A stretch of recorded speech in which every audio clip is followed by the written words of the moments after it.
आरा लोकसभा के प्रत्याशी आप थे पिछला 2019 में। क्या इस बार भी आप ही को पार्टी चुनावी मैदान में उतारेगी या किसी और को? अभी तो राज्य स्तर पर जो सीटों का बंटवारा होना था, सीटों का बंटवारा हुआ नहीं। अभी सीटों का बंटवारा हो जाते हैं, कौन सीट किस पार्टी के खाते में जाते हैं, इसके बाद प्रत्याशियों का तय होगा। और पिछले चुनाव में भोजपुर की जनता को मैं आपके माध्यम से मैं आभार जताना चाहता हूं कि जो करीब 4.5 लाख मत हमें देने का काम किया।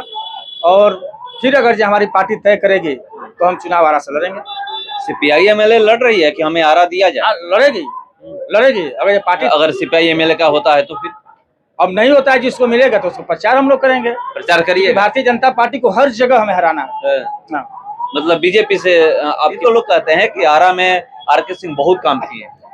अरे भैया, काम कौन सा किए हैं? आप कोई काम गिना दीजिए। इंडिया गठबंधन की चौथी बैठक समाप्त हो चुकी है और उसमें अभी सीट शेयरिंग का फॉर्मूला तय नहीं हुआ है कि कौन पार्टी कहां से चुनाव लड़ेगी। चलिए उसी विषय पर हमारे साथ बात करने के लिए आरा लोकसभा के पूर्व प्रत्याशी राजू यादव जी हैं। मैं इनसे सीधे जुड़ता हूं। IBN 7 भारत में आपका स्वागत है। जी, आपका भी बहुत बहुत धन्यवाद और आपके तमाम जो देख रहे हैं दर्शकों का भी बहुत बहुत धन्यवाद। मेरा पहला सवाल यही है कि चौथी बैठक समाप्त हो गई, अभी तक सीट शेयरिंग का फॉर्मूला ये तय नहीं हुआ, कहाँ कौन पार्टी लड़ेगी, कहाँ से कौन उम्मीदवार होंगे, कौन पार्टी, चाहे उत्तर प्रदेश, बिहार, पश्चिम बंगाल, हर जगह की हम लोग बात करें, मतलब देर नहीं हो रही है? देखिए, सीट शेयरिंग का फॉर्मूला तय हो चुका है और इसमें तय यही है कि जहां जिस पार्टी मजबूत है, क्षेत्रीय पार्टियां, वहां वो माने क्या कहा जाए, चुनाव लड़ेगी, मेन फ्रंट पर रहेगी। हाँ। और तय तमाम राज्यों में होगा। अब चूंकि 543 लोकसभा का सीट है तो सबका तो एक जगह नहीं तय हो सकता है दिल्ली में बैठ करके, तो तमाम राज्यों की अलग अलग जिम्मेवारी है और अलग अलग जिम्मेवारी में तमाम नेता जो है कि इस महीना के अंतिम तक उम्मीद है कि सीट शेयरिंग का फैसला हो जाएगा। फाइनल है? फाइनल। क्योंकि यहाँ पर ये देखा गया कि प्रेस कॉन्फ्रेंस होने से पहले ही लालू यादव, नीतीश कुमार और तेजस्वी यादव निकल गए थे हॉल से।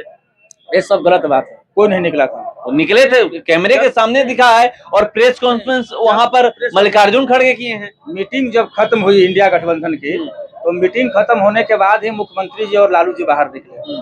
और चूंकि प्रेस में हमेशा से कोई एक आदमी ही ब्रीफ करते हैं, तो इसलिए प्रेस में जिनको ब्रीफ करना था वो रुक गए और जिनको ब्रीफ प्रेस नहीं करना था वो निकल गए। तो कहीं कोई नाराजगी की बात नहीं है, इंडिया गठबंधन मजबूत है, अटूट है। ये भी कहा जा रहा है कि मल्लिकार्जुन खड़गे को प्रधानमंत्री के उम्मीदवार के तौर पे सामने ममता बनर्जी लाई हैं, उसका सपोर्ट सिर्फ अरविंद केजरीवाल किए हैं और कोई नहीं किया है, 26 पार्टी के कोई भी ऐसे लोग। तो क्या यहाँ पर मतभेद नहीं है? ऐसा कहीं कोई छपा है, किसी ने विरोध किया, कोई छपा है कहीं अखबार में? सपोर्ट तो एक ही व्यक्ति ने आकर के, हर कोई आकर सामने से क्यों नहीं बोला कि हाँ चलिए हम मल्लिकार्जुन खड़गे के नाम पे सहमति जाहिर करते हैं? कहीं कोई बाहर से मैंने कोई मीडिया में या कोई बोले कि हम लोग विरोध किए हैं, ये सब गलत बात है। कोई बात नहीं है, इंडिया गठबंधन मजबूत है, अटूट है और 2024 में मजबूती से इंडिया गठबंधन पूरे देश में चुनाव लड़ेगा और भारतीय जनता पार्टी का विजयी तय है। तीनों राज्यों में तो हार हो गई, उसको देखते हुए बीजेपी आप देख सकते हैं कि किस तरह करेंगे, ये गठबंधन है ही नहीं। देखिए, राज्यों का स्थिति अलग है। अब देखिए कि राजस्थान में पिछले लोकसभा चुनाव के पहले चुनाव हुए थे, कांग्रेस आ गई थी, फिर लोकसभा में वहाँ बीजेपी जीत गई राजस्थान में। छत्तीसगढ़ में कांग्रेस आई, फिर लोकसभा में बीजेपी जीत गई। तो चुनावों का पैटर्न अलग होता है, लोकसभा का अलग है, विधानसभा का अलग है। लेकिन लोकसभा में पूरे देश ने मन बना लिया। जिस तरह से लोकतंत्र की हत्या किया जा रहा है, जिस तरह से भारत के संविधान को समाप्त करने की कोशिश किया जा रहा है, जिस तरह से आपके रोजगार समाप्त हो चुके हैं देश में, कहीं कोई रोजगार नहीं है। आज जो आर्मी की बहाली होती थी उसको 4 साल के लिए आपने कर दिया और 4 साल के लिए अग्निवीर में जो हमारे नौजवान भाई जा रहे हैं तो उनकी कहीं कोई सुरक्षा नहीं है, कहीं कोई सेफ्टी नहीं है। पूरे देश में कई वैकेंसियां खाली है, कहीं कोई वैकेंसी बहाली नहीं हो रही है। देश में महंगाई चरम सीमा पर है। तो इस सबसे जनता तबाह है और इस बार जनता भारतीय जनता पार्टी के खिलाफ में वोट करेगी। आप ही बोले थे मेरा पिछले इंटरव्यू में कि लोग कह रहे हैं मध्य प्रदेश में कि अगर हम जीतेंगे तो भगवान राम का दर्शन कराएंगे अयोध्या में ले जाकर के। अब तो वहां पर जीत गए, आप भी कहे थे कि वहां पर वो जीतने वाले नहीं है, मगर वहां पर तो जीत हो गई, भगवान राम के नाम पे वो लोग जीत दिला दिए। तो इस बार भी 2024 में भी अब तो वहां पे रामलला विराजमान होंगे, प्राण प्रतिष्ठा होने वाला है 22 जनवरी को। उसके बाद से 370 जो धारा है उसको लेकर सुप्रीम कोर्ट बोल दिया कि जो चीज है पहले जो अभी है वर्तमान स्थिति वही रहेगी, धारा लागू नहीं किया जाएगा। ये सब तो बीजेपी लेकर जाएगी। आप लोग के पास क्या मुद्दे हैं? देखिए, हमारे पास बहुत सारे मुद्दे, मुद्दा ही मुद्दा है। भाजपा के पास राम मंदिर के अलावा कोई मुद्दा नहीं है।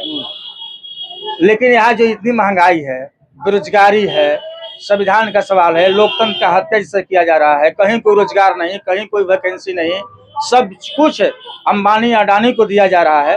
तो एजेंडा तो बहुत सारा है और इसी एजेंडे पर चुनाव होगा। इस बार का चुनाव रोजगार और महंगाई के सवाल पर चुनाव होगा और उनको जवाब देना होगा।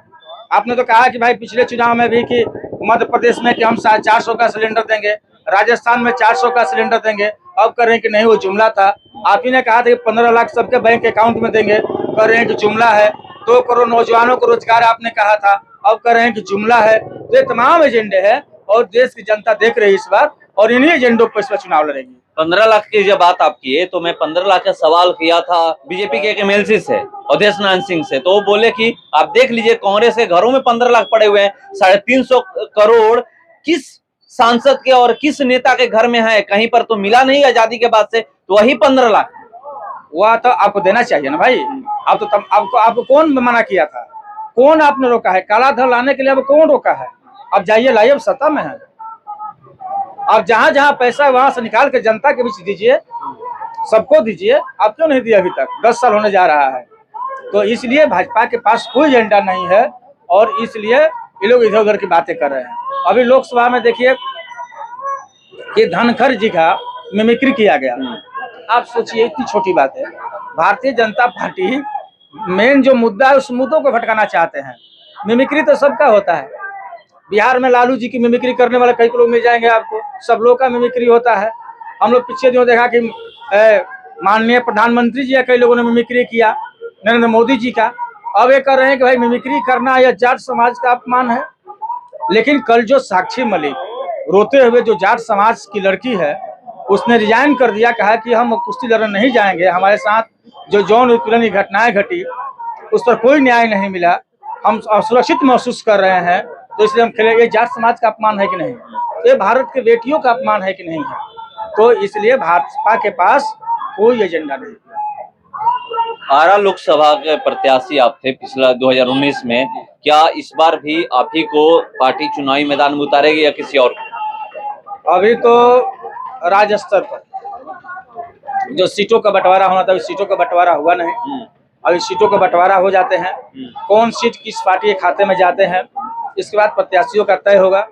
और पिछले चुनाव में भोजपुर की जनता को मैं आपके माध्यम से मैं आभार जताना चाहता हूं कि जो करीब 4.5 लाख मत हमें देने का काम किया। और फिर अगर जो हमारी पार्टी तय करेगी तो हम चुनाव आरा से लड़ेंगे।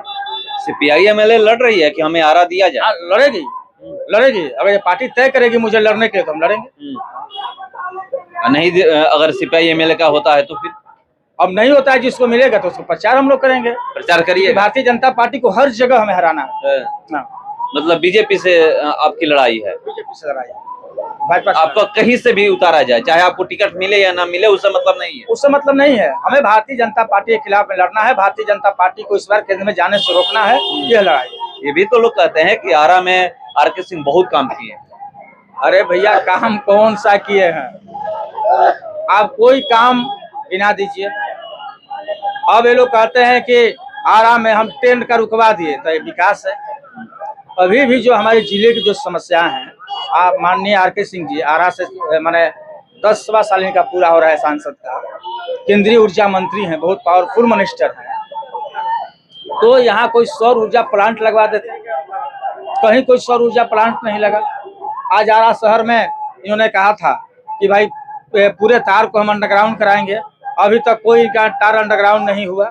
पूरे जिले में तार जंजर पड़े हुए हैं और हर साल खेती के समय, चाहे धान रोपने के समय हो, चाहे गेहूं कटने का समय हो, माने कई लोग जंजर तार की वजह से जाने चली जाती है। तो जो इनका डिपार्टमेंट का चीज है, ऊर्जा मंत्रालय के अंतर्गत आता है, उसको आप ठीक कराने काम नहीं किया। और माननीय सांसद महोदय को 2019 में लोगों ने वोट दिया कि भाई विकास पुरुष हैं, और लेकिन लोगों ने वोट दिया और वोट के बदले में उन्होंने क्या दिया?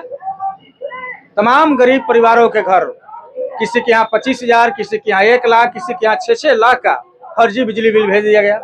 ये इनके डिपार्टमेंट का है। तो कौन सा विकास किया? कोई विकास का नाम एक कोई सिग्नल बता दीजिए कि आरके सिंह ने कोई विकास किया है। तो देखिए कह रहे हैं कि एक सिंगल नाम बता दीजिए कि आरके सिंह विकास किए हैं, मगर बीजेपी के लोग कहते हैं विकास किए हैं।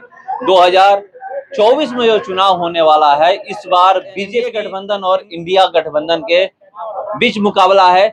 देखते हैं। ये कह रहे हैं कि अगर मुझे यहाँ से टिकट मिलेगा तो मैं चुनाव लड़ूंगा, अगर टिकट नहीं भी मिलेगा, जिस भी पार्टी को यहाँ से टिकट मिलेगा हम लोग उसका प्रचार करेंगे। इंतजार करते हैं। 24 खबर में इतना ही। बने रहिए हमारे साथ। नमस्कार।